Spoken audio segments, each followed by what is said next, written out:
Sigurado tatakbo ako. Tatakbo akong mayor sa Dulasan. Mula humble beginnings sa Tondo, Manila, at dumanas din ng maraming paghamon sa buhay mula pa ng kanyang kabataan.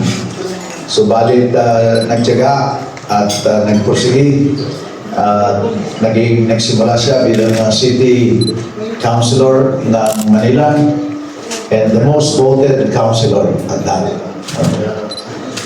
Hindi lang sa artista, talaga namang masipag at magaling. At mula doon ay naging vice mayor ng lungsod ng Maynila hanggang sa naging mayor. Sa executive level in the national front, siya ay naging Undersecretary of the Department of Social Welfare and Development and Chairman of the National Railways Corporation. Nag-aaral din siya ng batas at nagkaroon ng mga studies sa Harvard and Oxford University na siya lalo nagpakalas ng kanyang kalaman, lalo-lalo na sa area of public administration. So that in a nutshell is the person we are having as our resource and guest speaker in today's kapihan.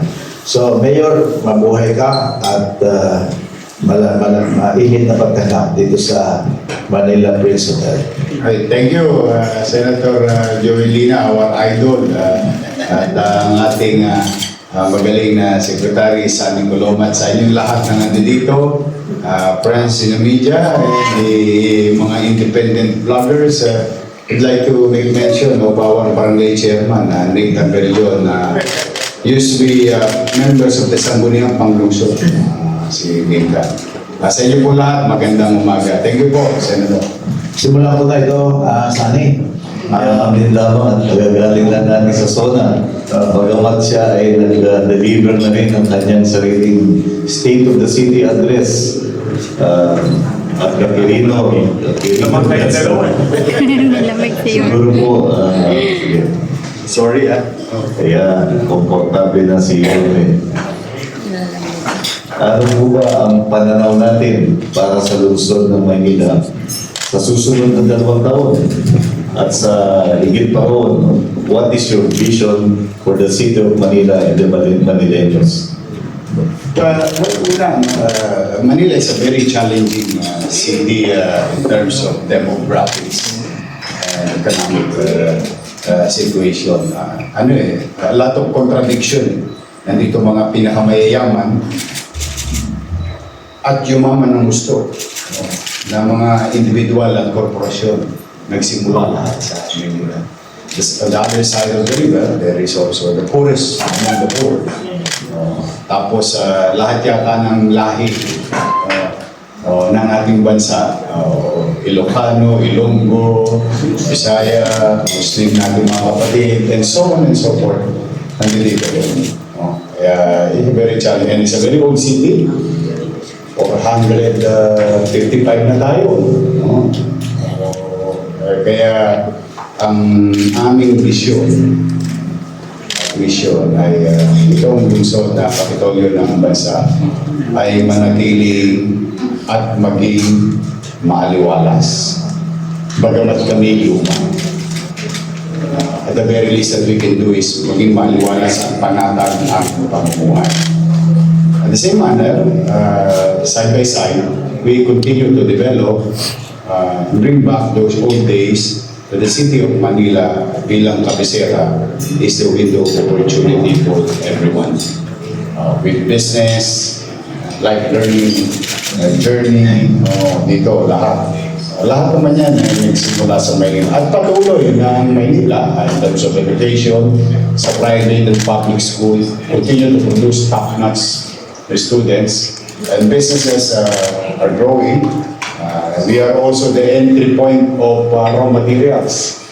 And in fact, that's one of our greatest challenges with regard to transportation or use of roads, because there's about 4,000 trucks will come in and out of the city daily, will pass by the western side of the city.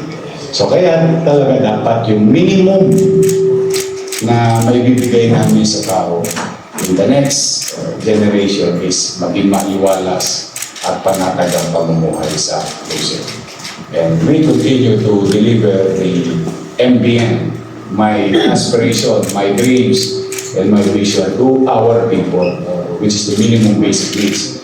And speaks of education, healthcare, housing, and jobs. Yan ang ating gagawin sa mga darating na linggo, buwan, taon, mid-term and long-term development of the city. Diyan tayo lang Pamilyar po kayo doon sa programa ng DSWD na 4 Ps. Batid po namin meron din kayong nailatag ng mga inisyatiba para din sa mga katumbas ng mga 4 Ps beneficiaries sa lungsod ng Maynila. Pare po bang ipaliwanag natin ito sa ating mga kaibigan sa media? So when I was appointed by President Rodrigo Roa Duterte as USEC for DSWD, nakita ko yung social amelioration program ng DSWD being part of the organization. And I saw that siyempre yung iba, mapapalad sa pagdat nalilista sila. Ngunit sa laki ng bansa, siguro meron tayong inakukulang na kaunti. So that's why when I became mayor of the city, what we did is to come up with parallel program, but initiative of the local government. Like in the case of senior citizen, yun yung muna kong prioritize, yung senior citizen. Meron din naman sa national government, DSWD. Out of 200,000, more or less, senior citizen in Manila, there is about 25,000 listed in the DSWD program. So what we did is to come up with pension or allowance ng senior citizens sa Manila nung first term ko as mayor. Pero ito, 500 pesos across, walang mahirap, walang middle class, walang mayaman. Ang tanging qualification lang, edad at saka taga Maynila. Very simple, straightforward. So they're getting it quarterly. Recently, about a few days ago, lumabas na yung second quarter ng allowance ng mga senior citizen. Kasi ang priority ko talaga yung mga senior. Doon man lamang tayong mga bata, kaming mga bata. Kung nasaan man ngayon ang ating bansa, dala na rin ang utang na loob natin sa mga matatanda natin sa kasalukuyan. Sapagkat yung mga pinagpagal nila, pinagpursigihan nila ng araw, itinaguyod at siyang ating pinakikinabangan ngayon. Bagay man lamang na in their twilight years, maramdaman nila na may gobyernong ipinagmamalasakit sila. O kaya na nagtuloy-tuloy yung programa na yun. Then, I have to give credit where it's due. Kinopya ko naman sa Makati kay dating Vice President and Mayor Jomar Binay. Ito talaga kinopya ko to sa kanila. May mga cake, yung mga senior. Then, we came up with another idea to reinforce the health of our seniors. So, yung insure, yung gatas na insure. Then we went further, sabi ko, doing this PWD, tapos na pagkalaman ko na may mga PWD rin na bata, so we gave financial assistance also regularly sa PWD and senior PWD adult and minor.